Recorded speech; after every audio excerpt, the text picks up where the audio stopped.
नमस्ते सभी को। तो मित्रों, आजकल कुछ विधर्मी लोगों के द्वारा वेदों पर यह आक्षेप लगाया जा रहा है कि वेदों में महिलाओं के बुद्धि को छोटी या कम बताया गया है। तो सत्य क्या है, आज हम तर्क सहित उस पर चर्चा करेंगे।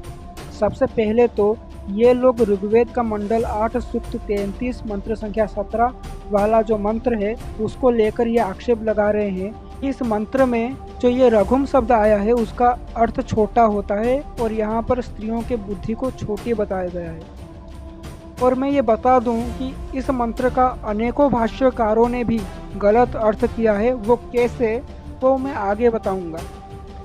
ये विधर्मी इस मंत्र में जो रघुम शब्द आया है उसको लेकर ये दावा कर रहे हैं कि यहाँ पर स्त्रियों के बुद्धि को छोटा बताया गया है। जबकि मित्रों, हम ये जानते हैं कि संस्कृत अत्यंत ही समर्थ भाषा है।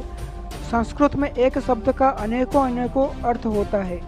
समय, काल, परिस्थिति और प्रकरण को देखकर उनका अर्थ लिया जाता है। अब देखिए, यहाँ इस मंत्र में जो स्त्रियों के लिए रघुम शब्द आया है, सबसे पहले तो उस रघुम शब्द का दो अर्थ होता है। एक अर्थ छोटा भी होता है और एक अर्थ तेज भी होता है। इतना ही नहीं, प्राचीन भाष्यकार सायन ने भी ऋग्वेद 1:85-6 में भाष्य करते हुए रघुम का अर्थ तेज ही किया है। ये देखिए सायन का मूल संस्कृत भाष्य। यहाँ पर सायन आचार्य ये स्पष्ट लिखते हैं, रघुम वेगेन गच्छन्त इत्यार्थ। रघुम का अर्थ क्या कर रहे हैं ना, वेग से गति करने वाला, शीघ्र गति करने वाला या गमनशील होना, यहाँ पर ये अर्थ कर रहे हैं। और यही अर्थ स्वामी दयानंद ने भी अपने भाष्य में किया है। अब उस मंत्र पर आ जाते हैं जहाँ पर ये लोग ज़्यादातर आक्षेप लगाते हैं। तो यहाँ पर ये बताया जा रहा है कि इंद्रदेव का भी कथन यही था कि स्त्रियों के मन पर अधिकार करना बड़ा ही दुष्कर कार्य है, क्योंकि उनका संकल्प अदम्य होता है। यहाँ पर रघुम शब्द आता है और यहाँ पर ये विधर्मी लोग आक्षेप लगाते हैं। अगर हम देखें मनुस्मृति में वेदों को समझने के लिए क्या नियम बताया है, तो यहाँ पर मनुस्मृति में मनु महाराज स्पष्ट लिखते हैं कि यदि कोई व्यक्ति धर्म के बारे में वैदिक शिक्षाओं का तर्क पूर्वक अन्वेषण करता है तो वह अकेला और कोई नहीं धर्म को समझता है। यानी कि मनु ऋषि यहाँ पर स्पष्ट बोलते हैं कि वैदिक शिक्षाओं को या वेदों को समझने के लिए तर्क का उपयोग करना आवश्यक है। तो आज हम इस मंत्र को तर्क सहित समझेंगे कि इस मंत्र का अर्थ क्या है। सबसे पहले तो इस मंत्र में ये बताया गया है कि स्त्रियों के मन पर अधिकार करना बड़ा ही दुष्कर कार्य है। यानी कि स्त्रियों के मन पर कंट्रोल करना अत्यंत ही कठिन है। अगर हम यहाँ पर रघुम का अर्थ छोटा ले लेते हैं या यहाँ पर ये अर्थ कर देते हैं कि स्त्रियों का बुद्धि छोटी होती है, तो फिर ये प्रकरण विरुद्ध हो जाएगा।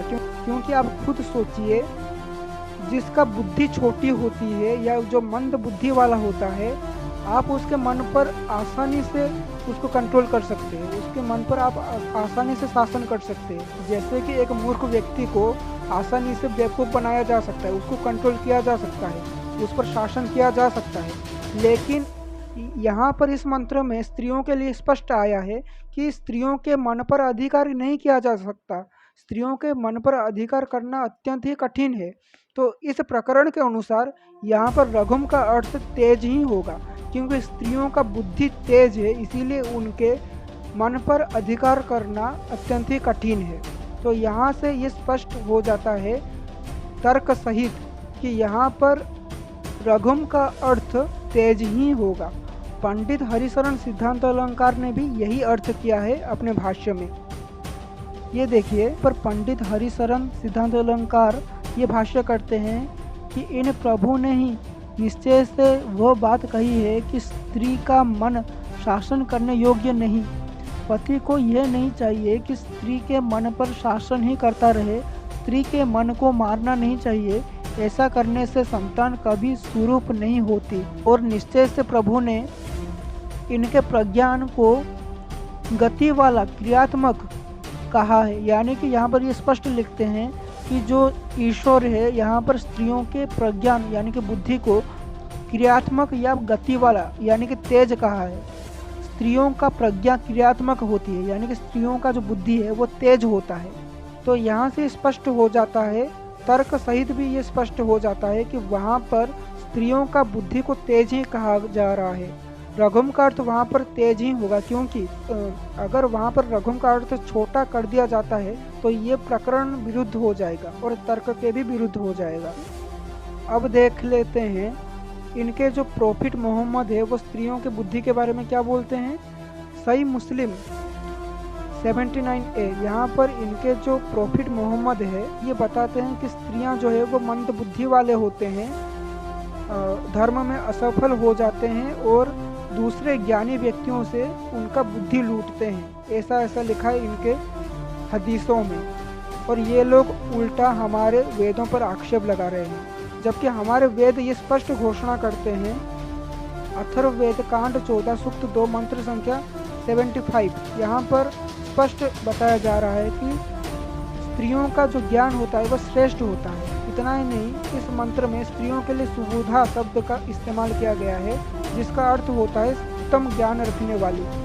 तो आज के इस वीडियो में इतना ही, धन्यवाद।